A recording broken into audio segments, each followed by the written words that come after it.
চুপ করে তাকাই যদি শান্তি হয়, তাহলে এই শহরে এত শব্দ করে কেন? ভাঙা রাস্তায় রক্তের দাগ কেন? আর দেয়ালে দেয়ালে প্রশ্ন চিহ্ন কেন? আমরা প্রশ্ন করতে শিখেছি, কারণ উত্তরগুলো ছিল একপেশে। আমরা চিৎকার করতে শিখেছি, কারণ ফিসফাসে কেউ শুনেনি।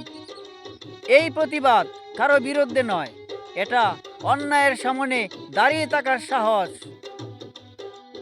মুষ্টিবদ্ধ হাত মানে হিংসা নয়, এ প্রতিবাদ শুধুই অধিকার।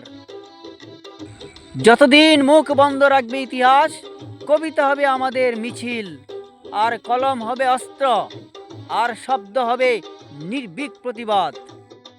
ভাঙব নীরবতার দেয়াল, যেখানে অন্যায় দাঁড়িয়ে থাকে বুক ফুলিয়ে, সেখানে আমার কণ্ঠ হবে আগুন, আর একতা হবে শক্তি।